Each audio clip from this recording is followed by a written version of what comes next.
Yeah. I don't know. Although I also tried to pick games. Dice Tower Tonight, episode 63. Around the world in 7 games.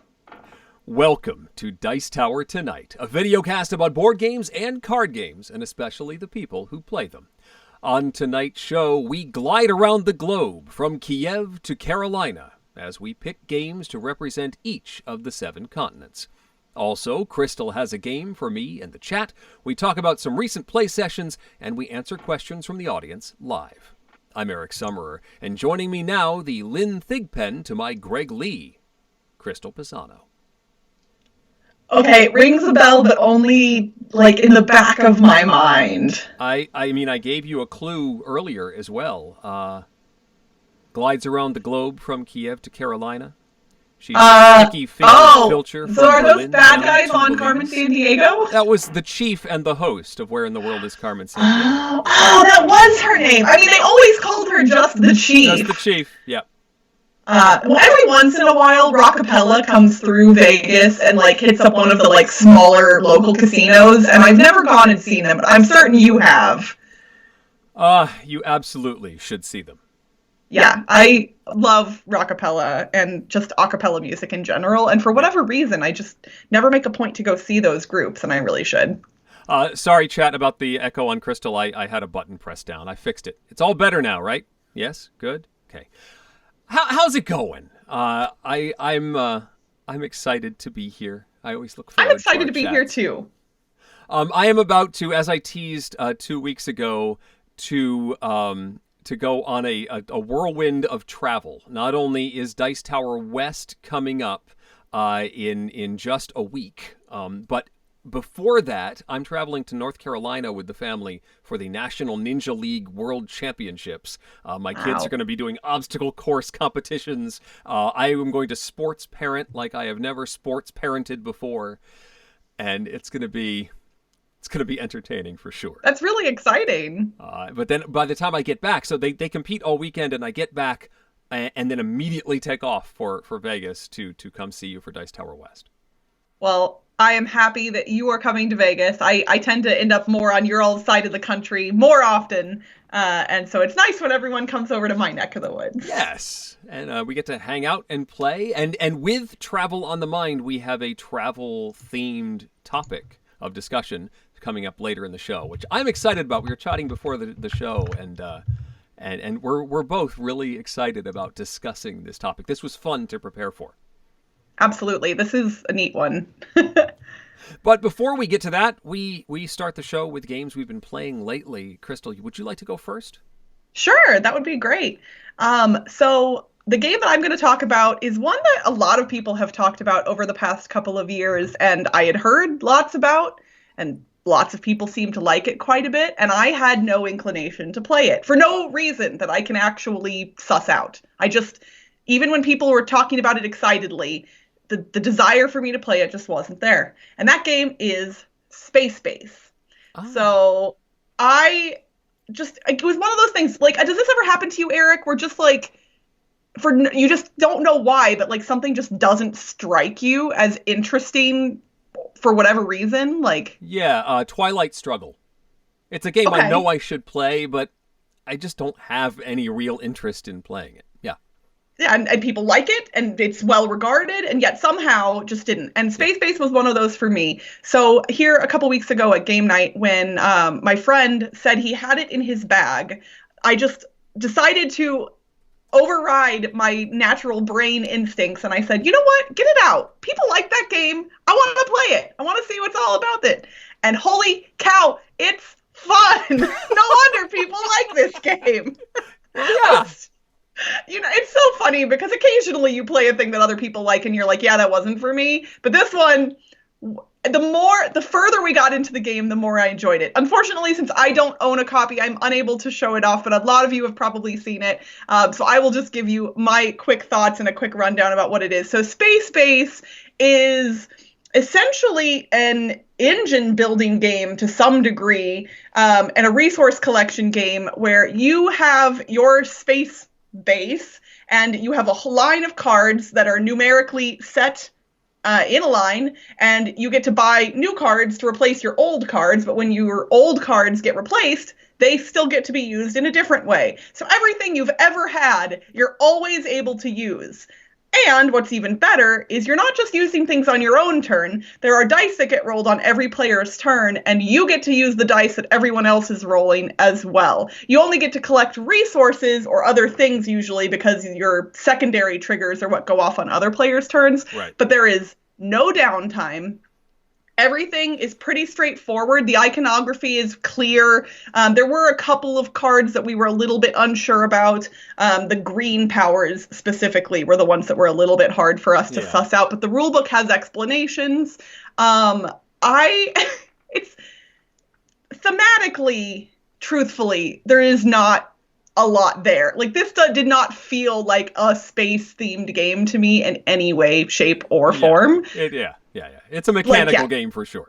It's a very, honestly, I would liken this to Gizmos. If I was comparing it to something else, like Gizmos doesn't feel very theme at all either, but it's fun, engine buildy, it builds, you get to do more stuff and more stuff and more stuff, and that's what is great about both of the games, but I would prefer this over Gizmos. I'm not saying they're mechanically that similar, but they kind of give me a similar feeling when I play them, where it starts off slow and you don't get to do as much, and then as the game progresses, you're doing stuff on every player's turn, no matter what. You're always collecting resources, you're getting to buy new cards, and there is one card in the game that technically you can win the game with if it triggers, and I had heard that Tom has tried to win the game with that card and been unsuccessful. So when I saw it pop up, I was like, oh, I'm buying that card and I'm going to win with it my first game, and I'm going to text Tom. Yes. It didn't happen. Although technically at the end of the game, based on the other cards that I had set up, it would have allowed me to place and move cubes in a way that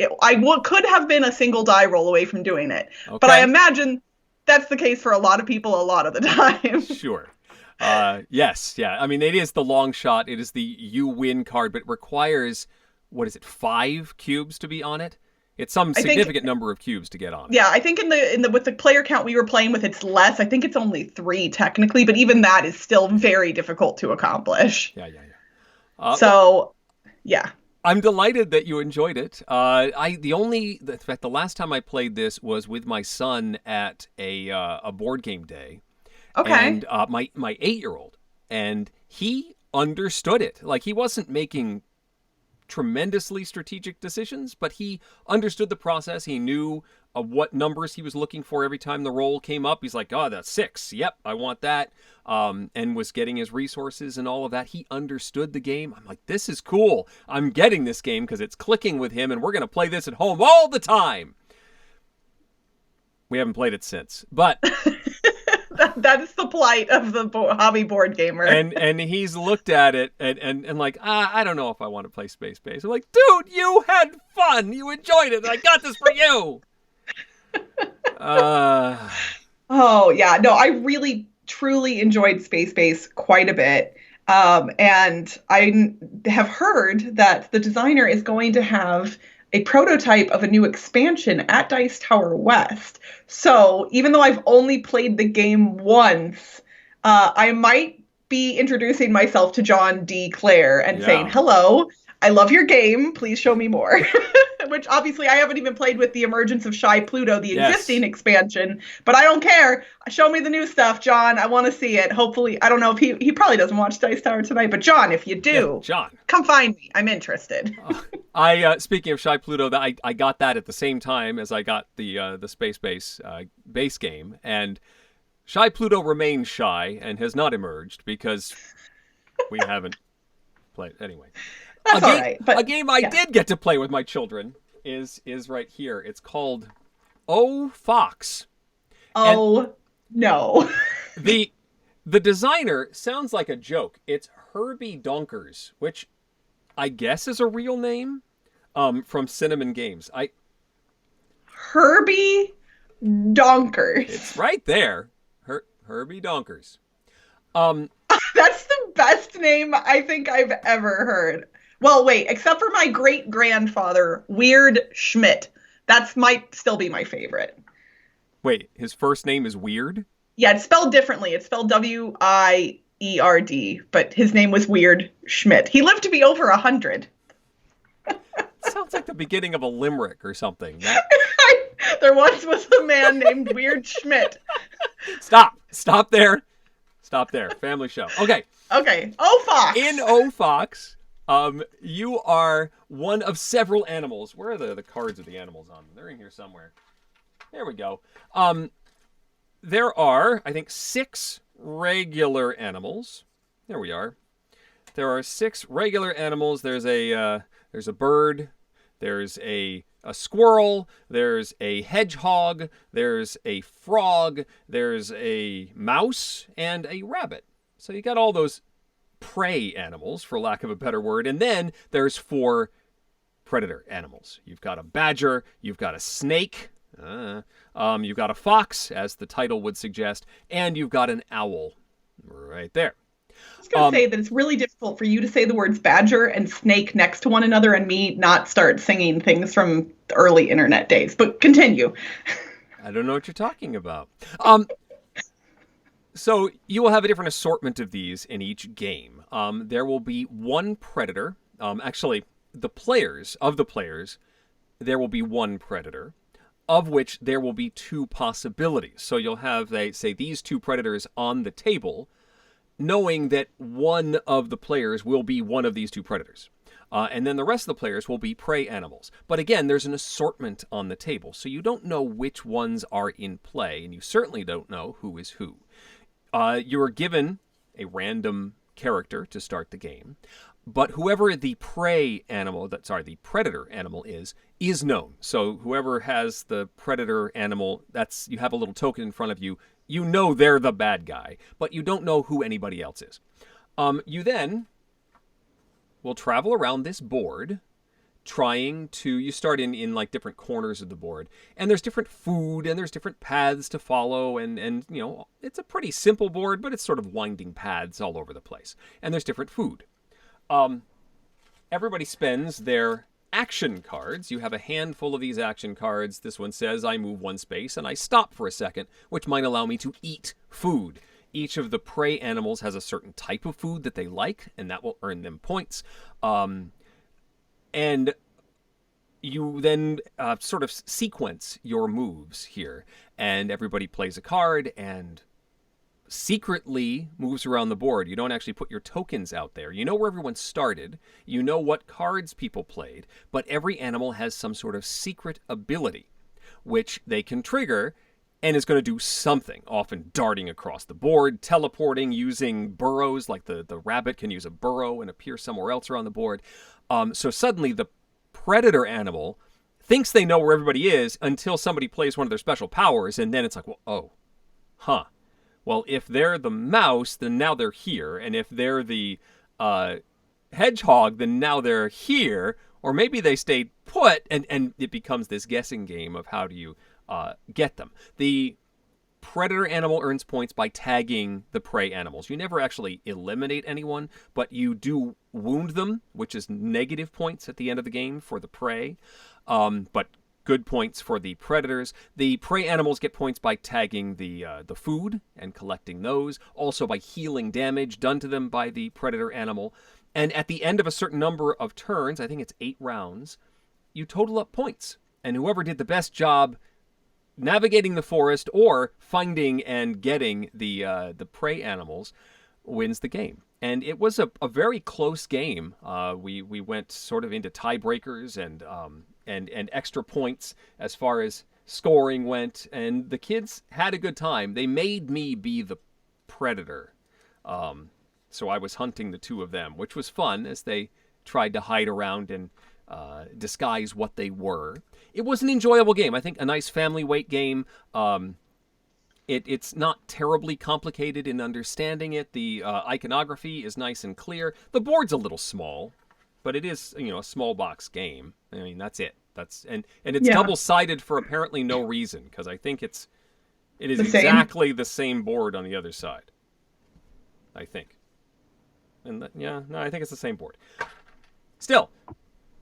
Well, that's neat, though. It feels like there aren't a lot of family weight hidden role type games. Like those are two genres of games that you don't see meshed together that often. And I do like the fact that when the predator does catch the prey, it's not an elimination. It's just a wounding.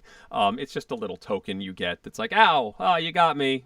And it's so not too bad. How important is the predator's knowledge of all the other roles then? Like, in theory, if your 8-year-old was the predator, would you think it would be tough for him to suss out what his the possible options are? Or is it few enough options that he could just kind of pick something and run with it? Well, so the possible options are face up on the table. So you have little movement cards, the ones I showed you with the animals on them. So you know that these 3 animals are in play. Okay, so you know which animals, just not who is who. Right, and it has an illustration of what the special power is. So it is pretty clear. You see someone trigger their special power, and maybe one of them doesn't make any sense. Like, well, if you were the hedgehog, that would be useless right now. But that leaves these 2. So you can sort of whittle it down at what the best move would be for them to do at a given moment, and then just what the possibilities are. And there are pawns that you do at the end of the game when you sort of recap everybody's moves. At the end of the game, you're like, okay, now move 1, we all went here. Move 2, we all went here. And the predator player can use those during the course of the game to say, I think you're here. Now I think you're here. But of course, that may not be true. That's just based on information that is available to the predator at the time. It is a nice family weight deduction game, not social deduction, pure deduction. That has some light scoring and keeps everybody involved till the end. That's O Fox from Cinnamon Games and the well-known designer Herbie Donkers. Herbie Donkers. Oh, I mean, I have to admit, what's the name of the artist who did the art for the new edition of High Society? Medusa Dollmaker? I think Herbie Donkers could compete name-wise with Medusa Dollmaker. You know, Mandy and Suzanne did a Victory Point segment about dream teams. That's the dream team. You need Herbie Donkers and Medusa Dollmaker to work together as a... That's what we're doing. All right. Well, Eric, I know sometimes when we do a trivia game with the chat, we kind of try and theme said game around our theme for that episode. Sure. And I will admit, I had dreams. I had aspirations. I had a plan. Okay. I wanted to make you a Carmen Sandiego style game called Where in the World is Tom Vassell? He's got the hat. Yep. Like, it would have been beautiful. But you know what? The logistics of making a Carmen Sandiego game that the chat could also participate in, where there would be multiple branching paths that you could go down theoretically, it was too ambitious. I really, truly...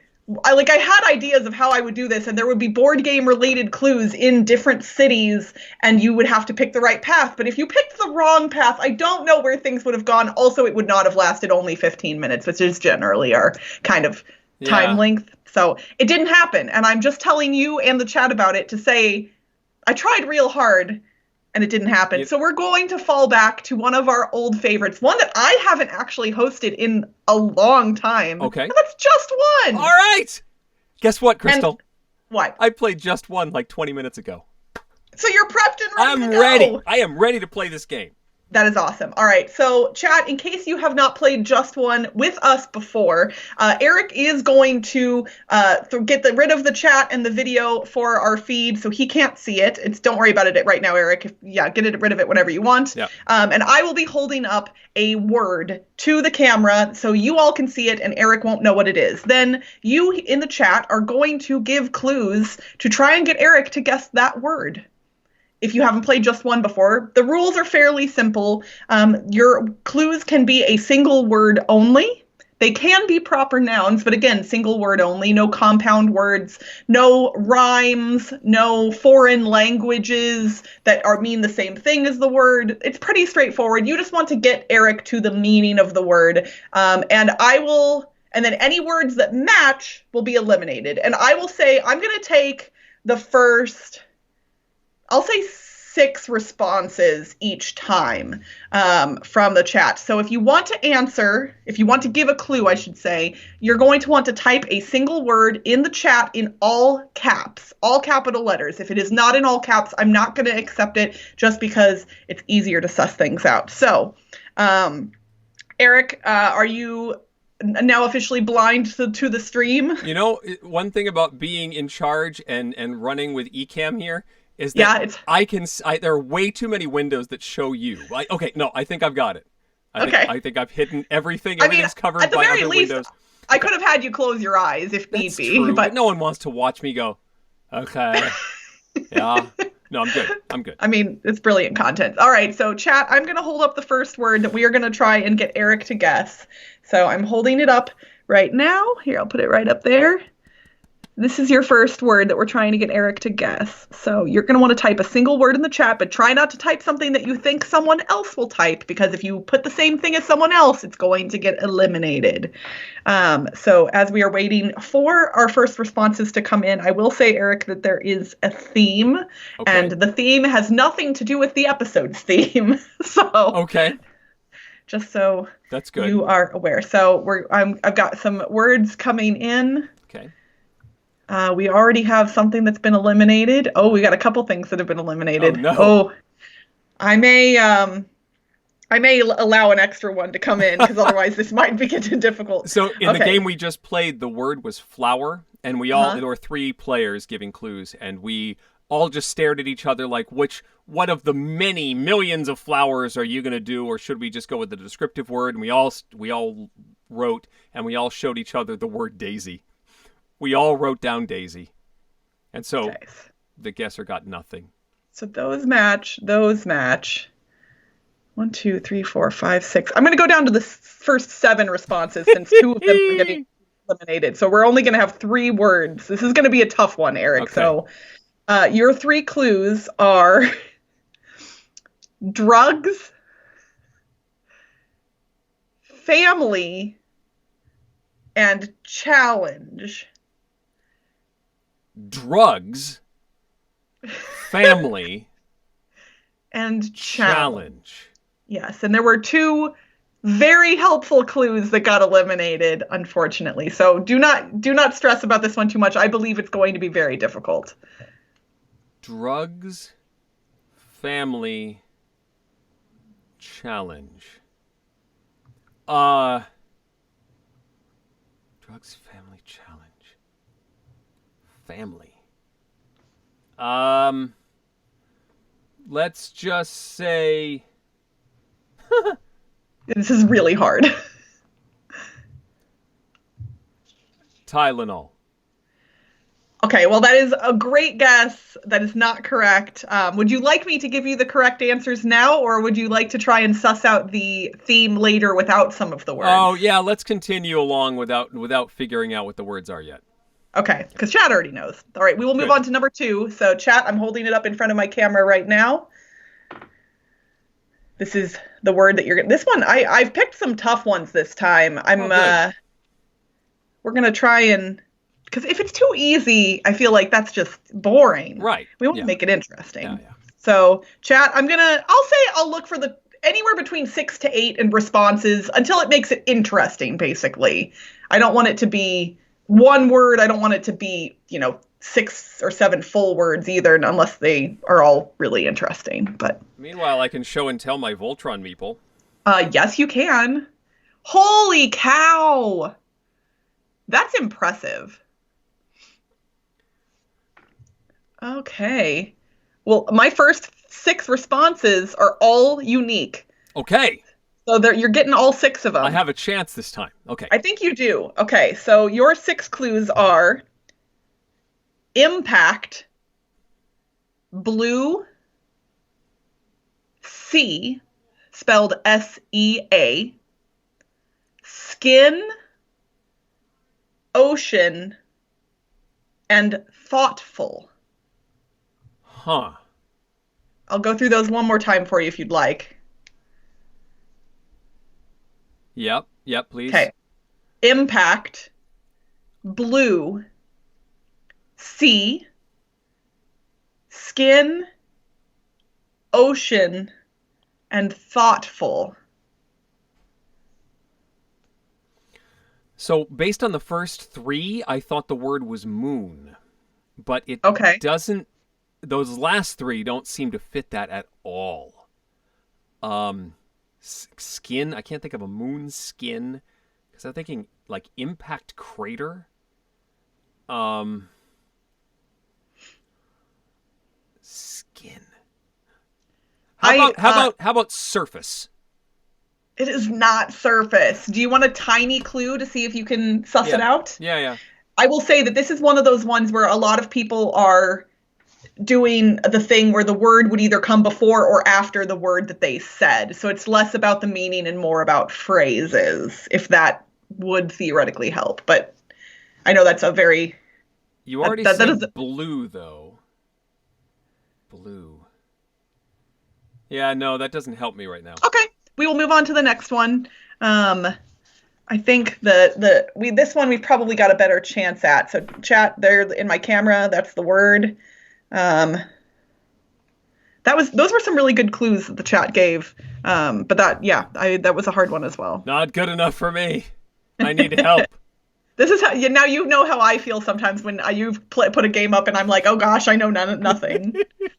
I was doing so well when I was playing with the family earlier. I've used up all of my... Yeah. All right, we've got the first word that came in. Oh yeah, so other people are saying that the clues were really good. Oh, good. So. Impact. 4. Deep? What is deep, man? 5. Deep impact? Deep. Do you want me to tell you if you come up with the right word after the fact? No. All right, 1, 2, 3, 4. Not in all caps. 5, 6, and they're all different. You're getting 6. I think the last one was deep. Okay, go on. Okay.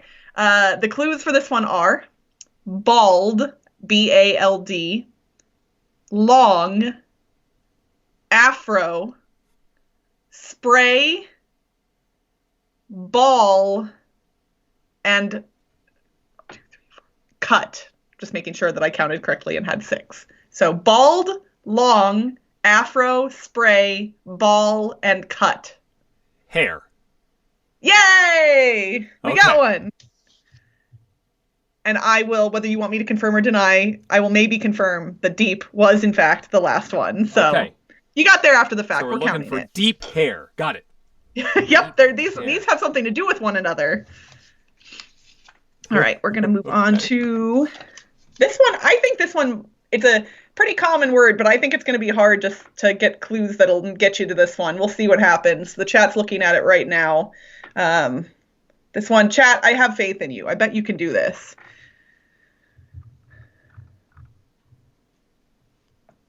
Amanda Panda in the chat is very excited that you got that one right, Eric. Oh, good. I needed to get one of them right. Yeah. I guess at half credit for deep. And we've got one clue that's come in for this one. Oh, that's eliminated. Oh. Honestly, that one might have made things more difficult. So let's see. So 1, 2, 3, 4, 5. 2 eliminated. Oh, this is gonna be tough. All right, I'm gonna stretch the list down a teeny bit to get you something else. So that is eliminated. That's eliminated. So you are getting joyous, run, size, and I'll give you a happy as well. Joyous, run, size, happy. I will admit that does not seem helpful. Joyous, run, size, happy. Size is S-I-Z-E, correct? Not S-I-G-H-S? Correct. Yeah, no, you are correct. It is S-I-Z-E. Size. Joyous and happy. I am...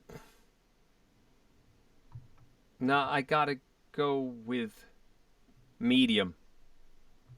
Nope, it's not it. Yeah, no. If I here, I'm going to give you one of. Well, no, we'll move on. It's okay. Yeah. I still all have right. deep hair. That's all I Yep. need. All right, this is the next Hair. word. Chat is looking at it now. Whoop, whoop. Trying to make it centered in the camera.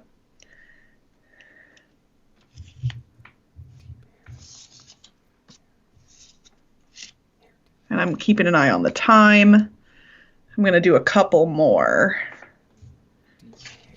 after this one.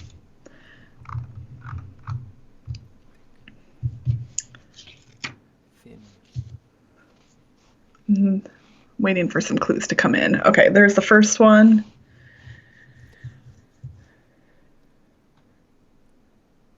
I've got thoughts on the overarching theme, but that's again based on only 2 correct answers. So Okay. All right, we've got 6 words and they're all different right off the bat. So your clues are line, laced, LACED, arrow, shot, gay, and hair. Line, laced, arrow, shot, gay, and hair. bow. BOW. Oh, nope. Nope. Well, now I'm upset. I know. I thought you guys could tell that you thought you had it. Okay. I mean, you looked like you maybe wanted to pull something else out of your brain. Do you want to move on, or do you want to? Nah, go ahead. Okay, No. we're moving on. Oh, bow. That I can worked. I can see. I think if you thought more about. Now, I can see how you got there, and I'm holding up the next word for the chat right now. But it's Okay. interesting how words can apply to multiple things. Yeah. And the chat did not give bad clues; they just also pointed Just in another not the direction. right clues for me. That's all. Yeah. Wow. All right, waiting for the words to come up for this one.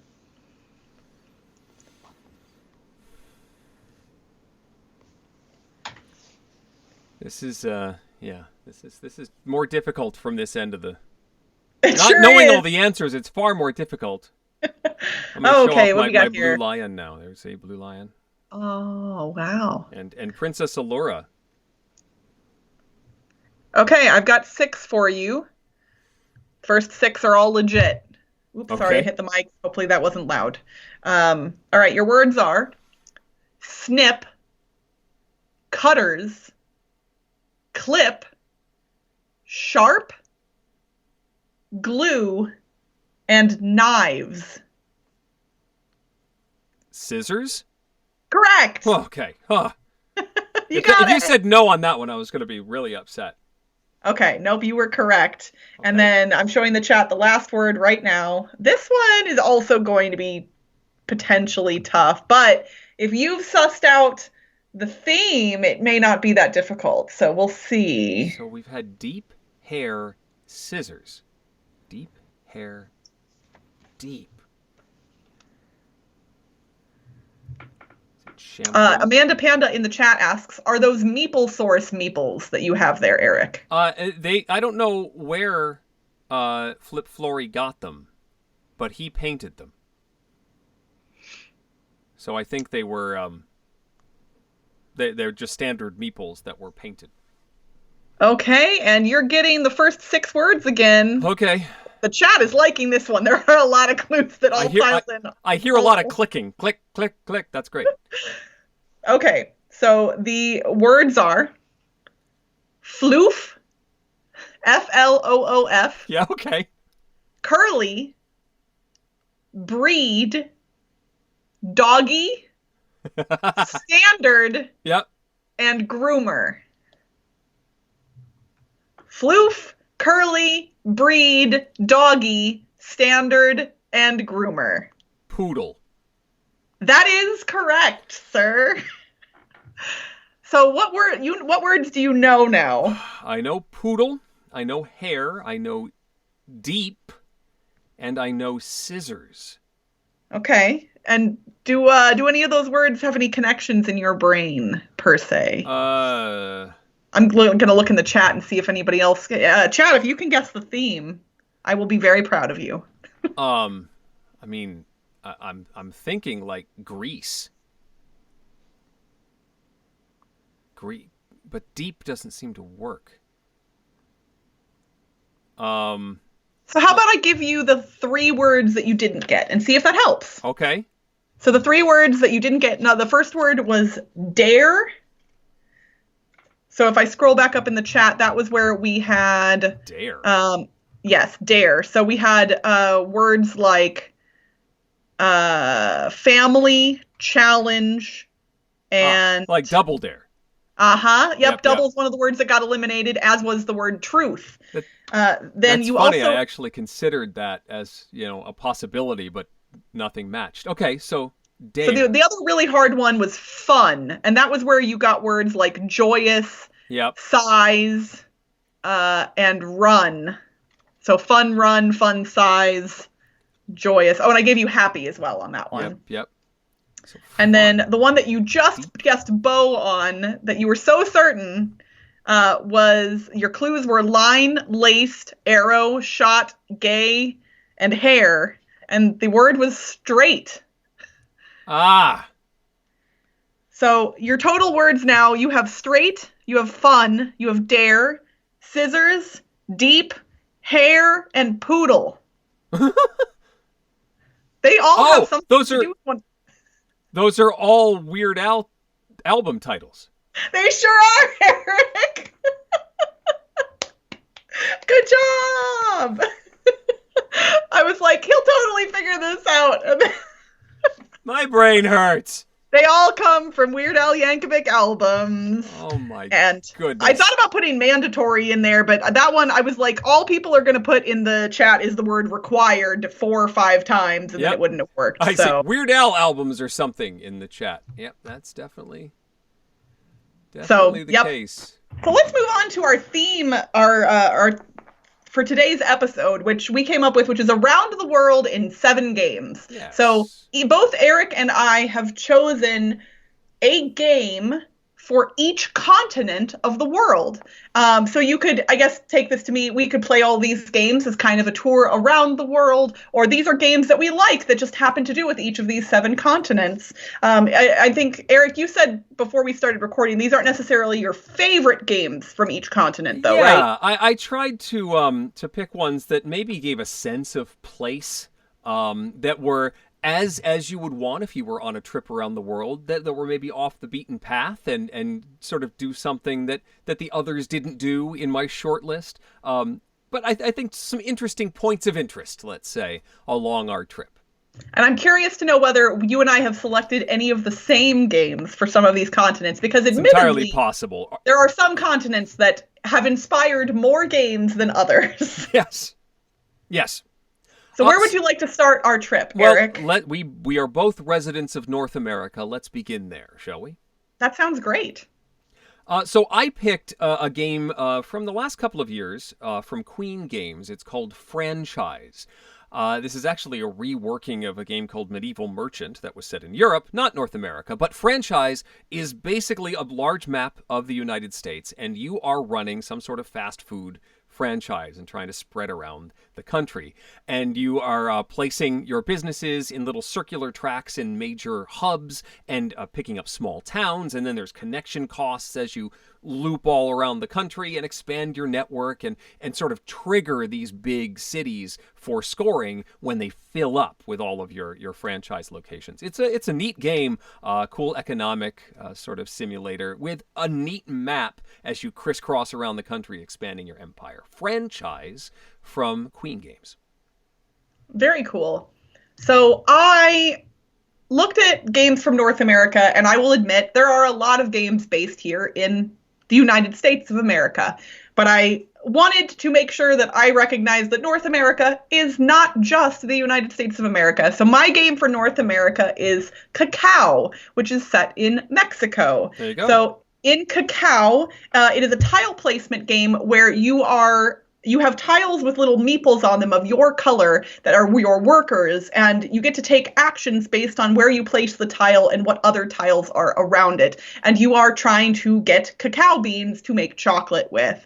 You're collecting resources, turning resources into other resources, and trying to earn victory points like you are in most tile laying games. This one's really fun. My friend Kathy likes this one a lot, and I will admit, usually when she suggests it, I'm not super keen on it. But again, it's kind of one of those ones that like, I just am not drawn to it, but it really, every time I've played it, I've enjoyed it quite a bit. So my North America game is Cacao.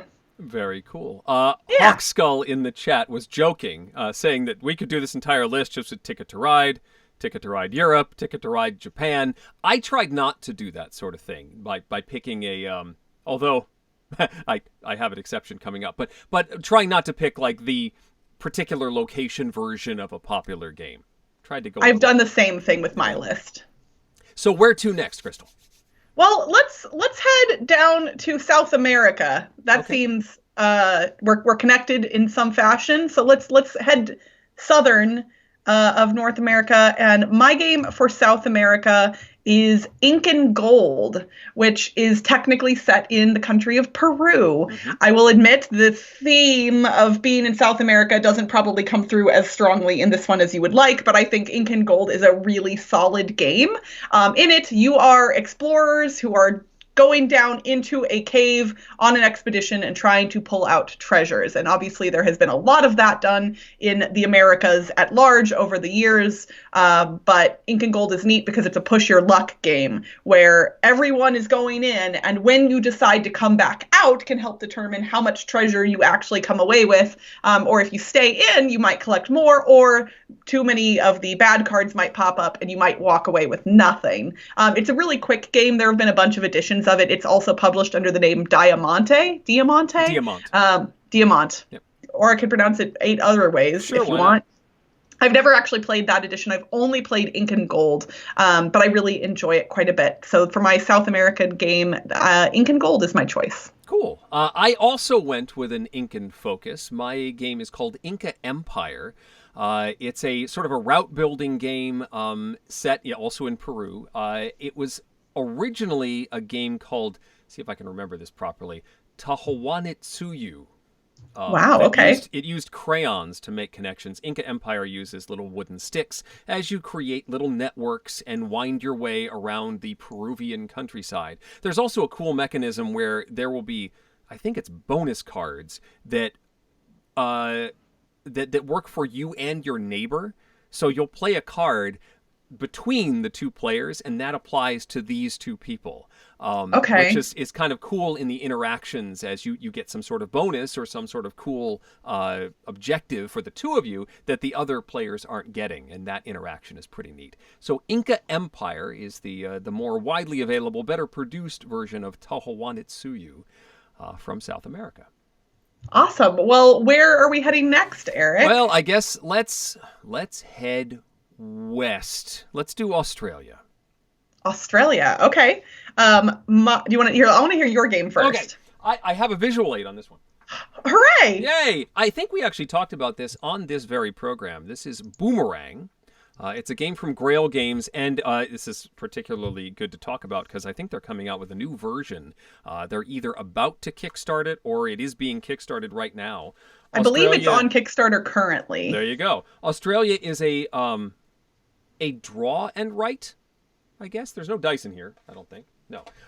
It's a deck of cards, and you're trying to tag different areas around Australia. You are tourists. It's got a tourist theme to begin with. And you're sort of getting different sites, different areas of the country, and different symbols that represent hiking and swimming and cultural locations and taking pictures. And it's a set collection card game, but it uses this sort of pad way of scoring everything. It's a neat game with some cool mechanisms, and it has a real traveling Australia vibe. Boomerang by Scott Alms and Grail Games. I will admit, I actually had to make a tough choice when it came to Australia. I wasn't expecting to, but Boomerang was on my short list, as was Billabong, which was a recommended game by the Spiel des Jahres committee back in, oh gosh, I don't even remember, forever ago. But the game that I actually ended up choosing was neither of those. I am going with a game called, well, it has a bunch of different names. If you look on Board Game Geek, the most common name is Pelican Cove. But it was previously Uluru, Tumult Ayers Rock, which takes place. One. Yeah, that one. So it's a game where there are a bunch of little birds that are gathering around the big Ayers Rock that's famous in Australia. Everybody's seen pictures of the giant rock that's famous there, right? You're looking at me like you don't know what I'm talking about. The big rock. The big rock, yeah. It's a thing. And this game is similar to games like Dimension, where you are given a bunch of different rules that are randomly selected, and you have to arrange your pieces so that they match all of the rules that have been given. So in this one specifically here, I'm just going to share my screen so you can see what I'm talking about, Eric, because it is great. So let me share my screen with you. I know it's hard to imagine sometimes. So we'll just do this. Is that working? I'm not seeing anything, no. Oh, let me see. Oh, there it goes. Now I'll minimize Skype, and in theory, you should be able to see the little birds around the rock now. Ta-da! So you have to, if you look at the bottom corner of that image that's from Board Game Geek here, it'll show you, for instance, what color bird the yellow one needs to be next to, or it will sometimes show you what the birds need to be across from, or what they can't be next to, or that they have to be at least 2 spaces away from a certain color. And there's up to 8 different rules that are in play all at once, and you have to very quickly arrange your birds, and then you get points based on how well you fulfilled the rules. So I've played games like Dimension before and really liked them, and this one is a little bit more interesting than those. So I am going to stop sharing my screen now. And yeah, that is Pelican Cove or Uluru, which is the edition that I have played. All right. That's Australia. Where to next? Let's head. I mean, you almost said it. It feels like let's head down to Antarctica. Let's get Antarctica off the list. All right. What did you choose? Okay, well, this is kind of a cop-out. I will admit, Antarctica was a harder one. I have gone with the very serious and intense game that is Ice Cool. Because while penguins do not live exclusively on Antarctica, they are there. And I know that when Brain Games had a competition centered around Ice Cool, it was to win a trip to Antarctica. So in my mind, the publisher thinks that's where it's set. That's what I'm running with, and that's what I'm going to say. Y'all know Ice Cool. You're flicking penguins around a high school. Ice Cool, high school. Love the pun. It's great. And I actually just bought a copy of this for my nephew who turned 5 years old this month, and I'm really hoping that he and my sister and their family enjoy it. Yeah, I love Ice Cool. It's great, and I think it's set in Antarctica. Well, I went with a far more serious title. Hey, That's My Fish.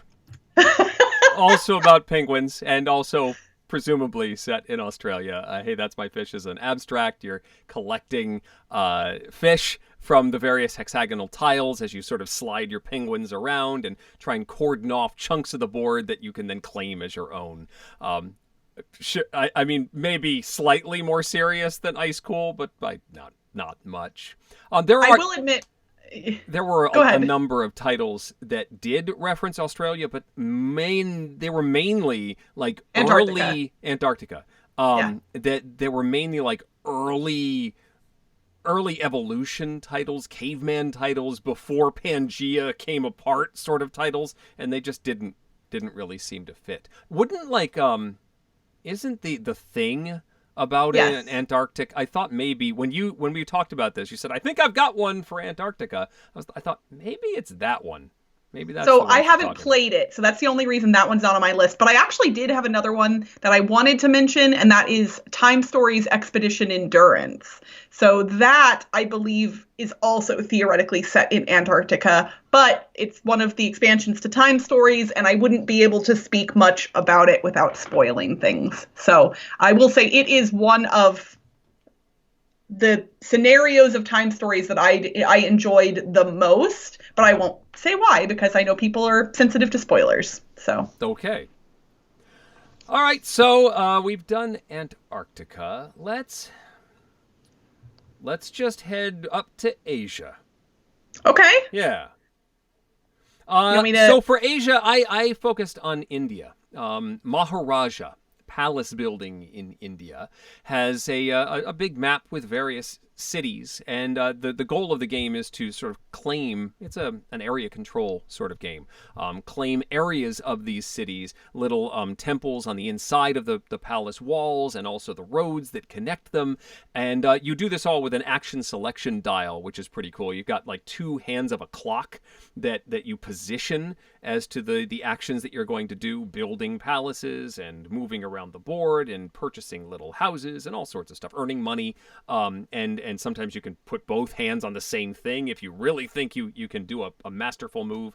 And the different cities around the board score in a variable order. So you might know that this city is going to score first, but then the next, they're all actually in sequence. All 10 of them are all laid out on this track. But one of the things you can do is adjust that track. So maybe one city is going to score again before some of the others, or one that you thought was going to score soon actually gets pushed back. And that is cool, as you may be investing a bunch of resources on what's supposed to be next, but somebody can mess with that and make it not be next anymore, and now you've spent all these resources for nothing, which is very cool. Maharaja palace building in India.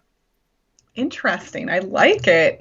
Well, there are a lot of games set in Asia that I really enjoy, but one that I don't hear talked about as much anymore is Kanagawa.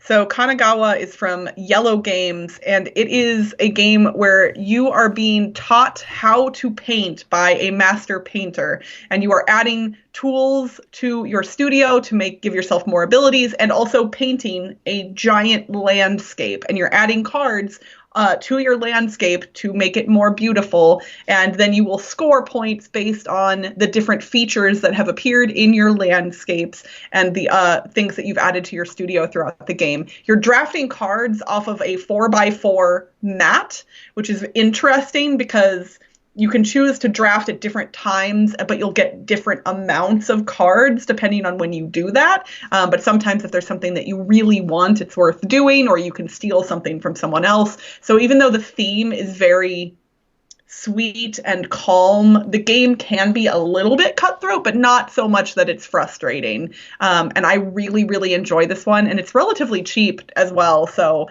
I would say this is a great one if you are interested in games with interesting themes and painting appeals to you. So that's Kanagawa. Yeah, I came really close to choosing Tokaido for this one. That was on my short list as well. It's about traveling. It's in Japan. Yeah, it's pretty cool.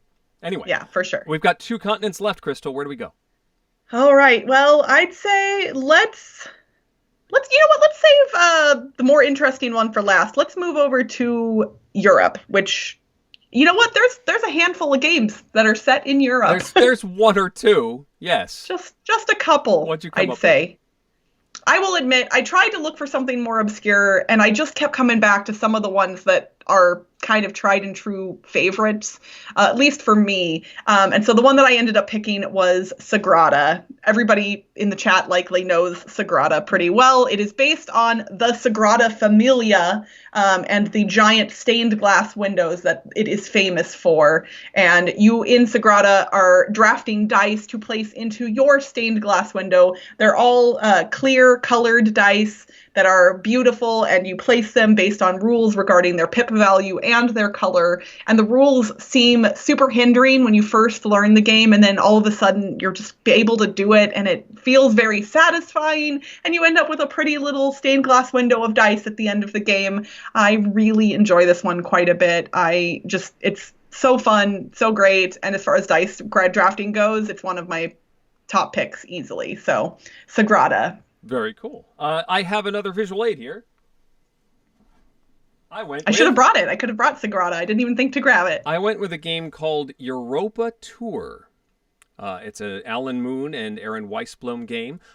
It's a map of Europe, and it's actually a little bit like Racco. Okay. You have various cards that represent the countries of Europe, and then modes of transportation to connect them. And you can you can go from one country to a neighboring country, or you can use a plane to fly from one color country to another country.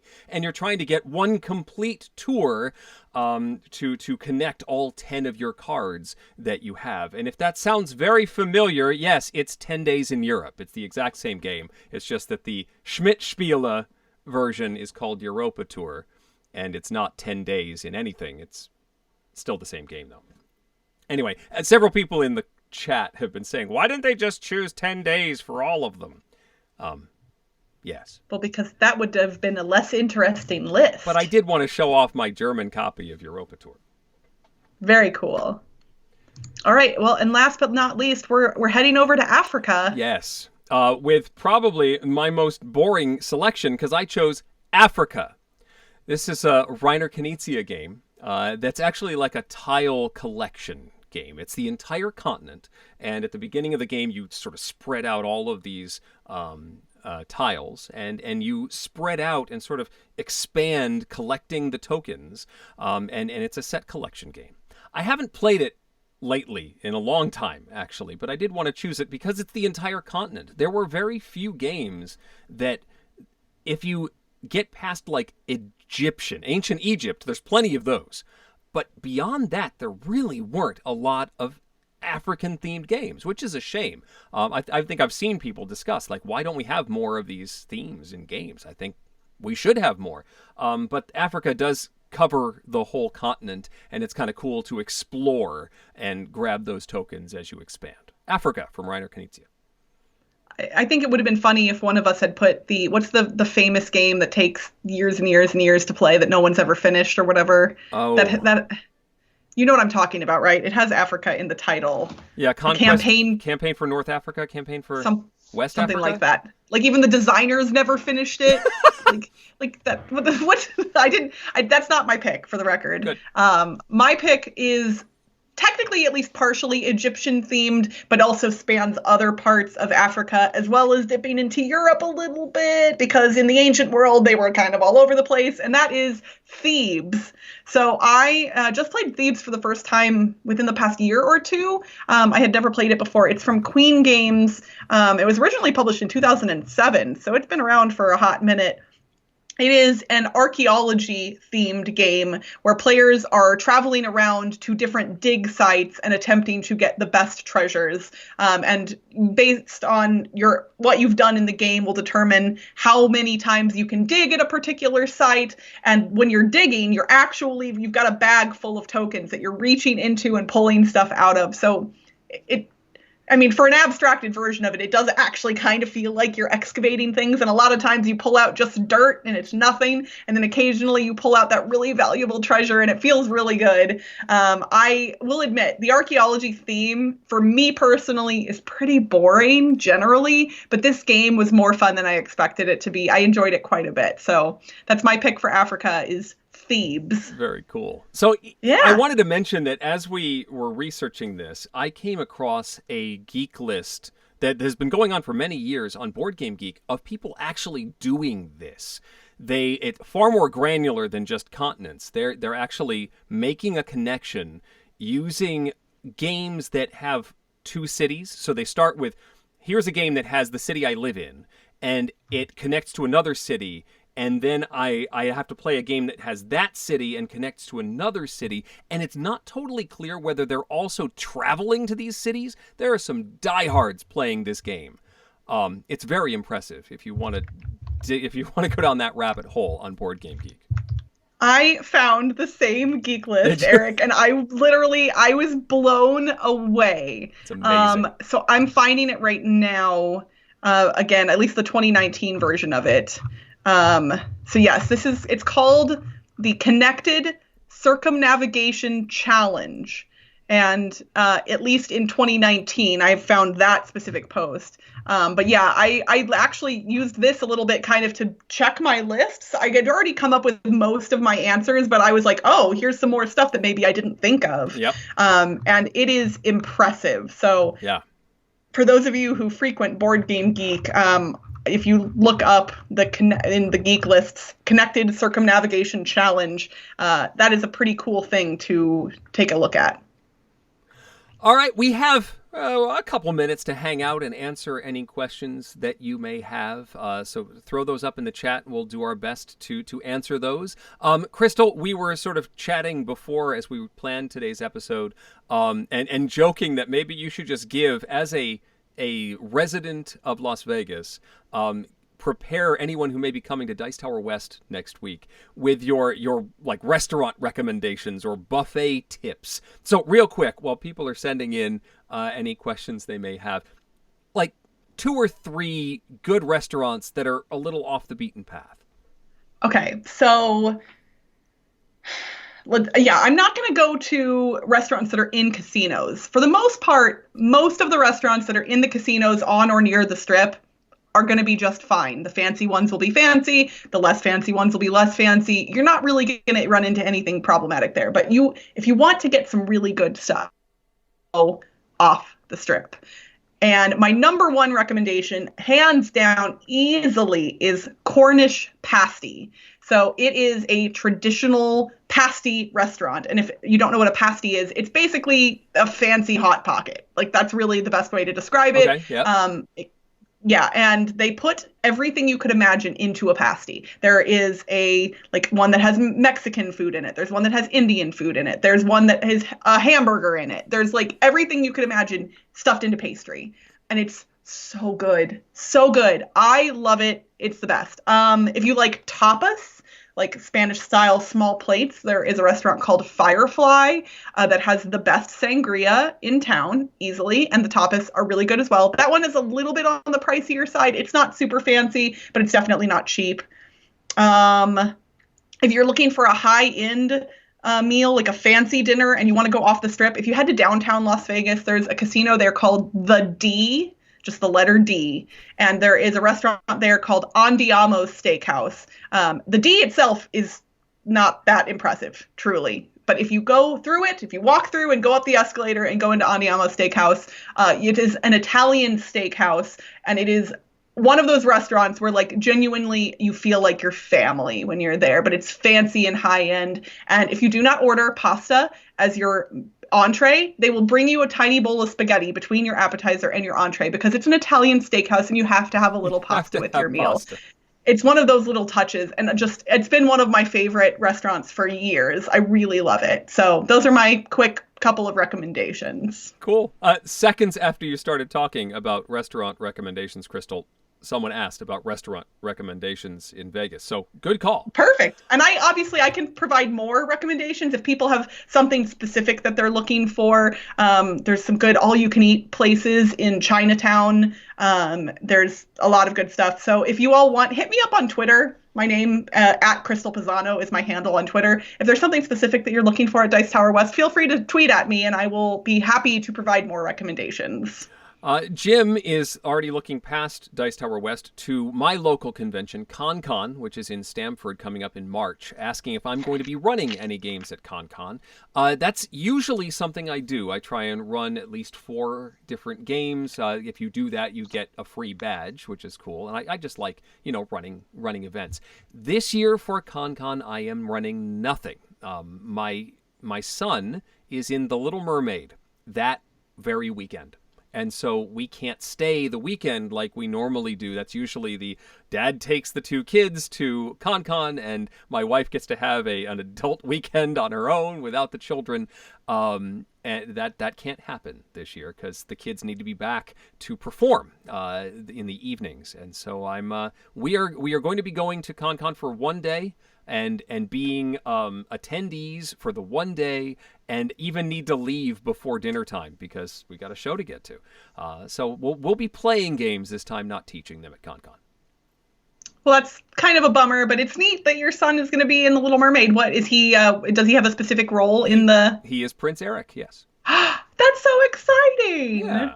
Yeah. He's got the costume and everything, the poofy shirt and then the boots and yeah. Love it. Very cool.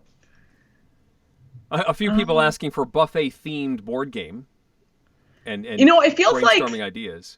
Yeah, I don't think there are any buffet themed games. It feels like with all of these Tetramino games, it almost feels like having your board be a plate and the food be different Tetraminos and trying to fit it all onto your plate would be an interesting one. But there's enough of those games, so we don't really need any more. It could be a dexterity. You actually have the teetering plate, and there's sort of a game like that. A la carte is probably maybe what you're thinking about. There's that, and then there's a bear-themed one. Baron Stark, I think it's called. Okay. That may be the German title. I'm forgetting what it's like. Strong Stuff is the American title. It's a bear that has like a hat or a tray on his head, and you're stacking stuff on him, and you have sort of that teetering aspect. Oh, so it's like Don't Tip the Waiter, then. Yeah. Because that's what that is. You're stacking little chips and they're different sizes on top of him and trying not to get him to spill all of the food off. And it teeters. Yes. That was part of the Tournament of Cheesampions at PAX Unplugged that Flip Flory hosted. Excellent.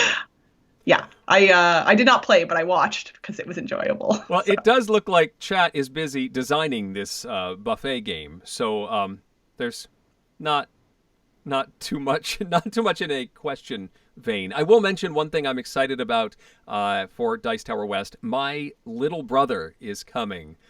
He lives in LA and is making the trek to Vegas for the convention. He'll be there and we'll hang out a little bit, I think, but he's coming with friends, so they're planning to do their own thing. But I don't get to see him very often since he lives out on the West Coast, which will be great. So if you see I'm excited to meet him. Some tall blonde guy who looks vaguely like me and sounds a little like me too, that's Sean. Well, I'm looking forward to meeting Sean, and I'm also looking forward to seeing all of the other attendees at Dice Tower West.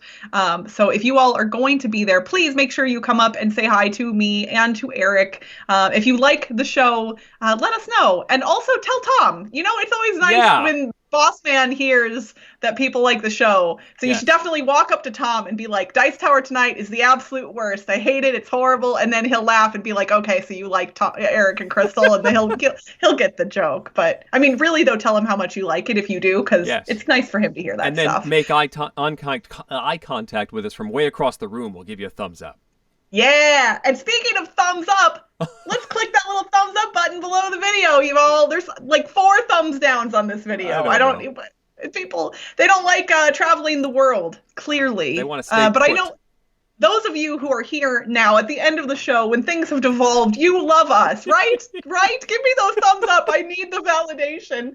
Oh, gosh. Well, I guess we'll see some of you next week at Dice Tower West. We're very excited. And the rest of you, we will see back here in 2 weeks on Wednesday. Oh, my gosh. Is that going to be in March? That's going to be in March. Yeah. Holy moly. March 4th. 4th at 6 p.m. Pacific, 9 p.m. Eastern. But until then, I am Crystal Pisano. I am Eric Summerer. And you've been watching Dice Tower Tonight. Thanks for watching. Promotional consideration has been provided by game publishers in the form of review copies of games. Crystal and I will see you in 2 weeks for another installment. Our show is supported by viewers like you. Thanks. Dice Tower Tonight is produced by Crystal and me with assistance from Tom Vassell, Mike DeLisio, Roy Kennedy, and Rob Searing. Ensuring we don't forget Mr. Flory provided by Let's Remember Our Flip. Timothy Pinkham composed our theme, and hosting is provided by Cool Stuff Inc., where you can find great games at great prices at coolstuffinc.com. Give us your feedback on the Dice Tower Guild at Board Game Geek, on Facebook or Twitter, or by emailing us at dicetower@gmail.com. And don't forget to visit the other shows in the Dice Tower Network. Find something new at dicetowernetwork.com. Until next time, from all of us at the Dice Tower, have fun gaming. Oh my gosh, I love that I referenced Flip Flory and then he was in the pun. So perfect. I pre-wrote it. It's hard. It's beautiful. Beautiful. Perfect. Bye, chat. See you soon, everybody.